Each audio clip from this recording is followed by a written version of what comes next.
All right, let's dive right into this. Welcome to a deeply dark, intensely atmospheric explainer. Today, we are setting the stage for a grimdark psychological deep dive into how a single obsessive linguistic pursuit literally annihilated an entire civilization. We're going to be exploring the fall of Aethelogos. It's a breathtaking tale of philosophical horror that traces the terrifying transformation of its Lord Chamberlain. And we'll be examining all of this through a structural lens, looking closely at how the very syntax of their reality just unraveled. I mean, imagine waking up one day to discover that your society's deeply held laws, its grandest virtues, its absolutely unshakable truths, were nothing more than an elaborate cage of words over a bottomless abyss. It's a terrifying thought, right? But this is exactly what happened to the citizens of Aethelagos. Everything they believed in was actually just a fragile grammatical illusion covering a terrifyingly empty void. Which leads us directly to the central, haunting question of this explainer. What happens when the very language holding reality together begins to rot? It's a massive philosophical dilemma. And, as you'll see, the Lord Chamberlain's unyielding quest for perfect syntax didn't just document this collapse, it actively and aggressively accelerated it. So let's see exactly how this whole disaster began. Part 1. The Architect of Meaning. Now, this stark psychological arc basically serves as our Fichtean thesis. We start with the architect of meaning, a really proud builder driven by this profound Nietzschean hubris who relies entirely on the semantic weight of words to construct reality. But then, inevitably, he transforms into the submissive witness, a cold observer who wholly embraces a flawless, silent void. This intense shift, from a man desperately trying to construct reality with grammar to one who coldly watches its end, that is the absolute core of our journey today. So think back to the height of Aethelogos, detailed perfectly here in the parable of the hollow nouns. The city's magnificent spires weren't actually held up by stone, they were held up by semantic weight. The entire foundation of the empire rested on the power of adjectives, words like honor, triumph, and eternal.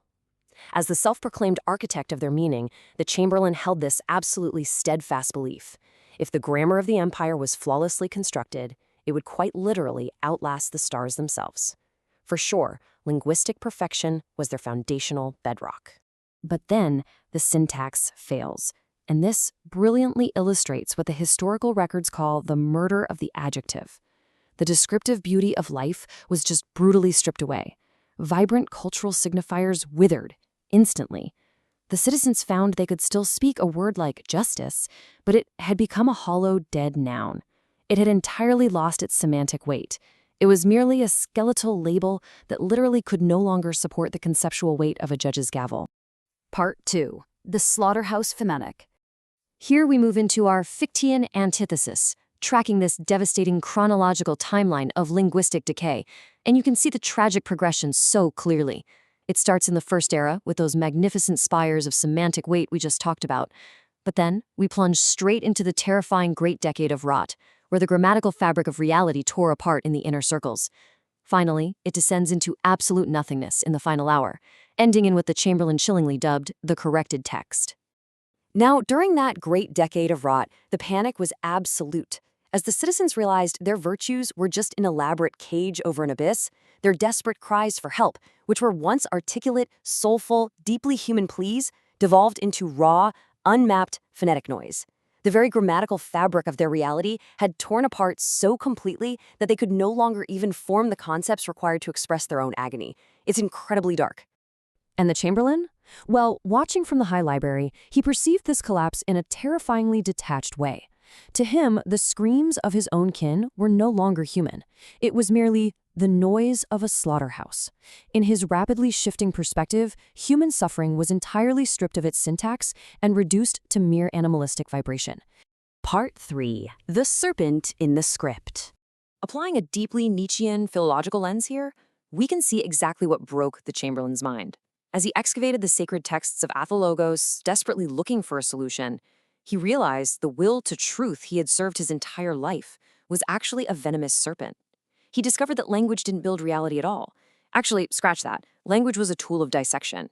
Every single noun, every adjective was an act of murdering the fluid essence of existence, just to categorize it. Beneath the syllables, there was absolutely no foundational truth, only a vast, terrifying silence. So the really crucial point here is how he reacts to this dark epiphany. He determined that attempting to save the city would be an act of complete intellectual cowardice.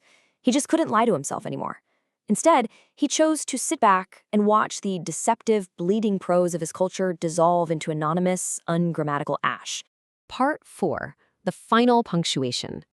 This brings us to our Fichtean synthesis, which perfectly captures the emotional climax of this entire story. Outside the gates, a staggering, horrific human tragedy was occurring, but inside, watch how the Chamberlain recorded it with his blade-tipped quill. The desperate pleas of his kin, recorded as mere biological data points. Agonizing screams, just phonetic noise. He completely synthesized his role, cold-bloodedly stripping all meaning from the suffering of his own lineage. And this horrifying justification is known as alchemical negation. It's the profound act of concluding that the destruction of a people isn't a tragedy at all, but just a spelling error in the void being erased. By locking the library gates and writing these words, he alchemically translated a living, breathing homeland into a static, cataloged nothingness. Part 5. Witness to the Void. In the absolute final hour, the Chamberlain enacted the parable of the corrected text. Step 1, he dipped his pen into the weeping black fluid of his dying culture. Step 2, he purposefully stripped away the frail syntax of their gods and virtues. And finally, step 3, he revealed the clean, flawless void underneath.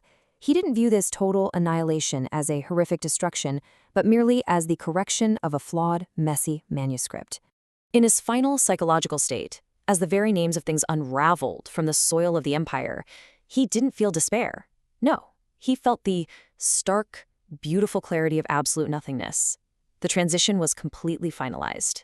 The architect of meaning was gone, and in his place was a submissive witness to a universe that finally had nothing left to say.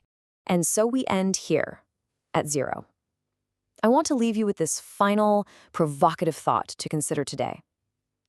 If our reality is built entirely on the semantic weight of the words we use, what actually happens when we stop believing in them?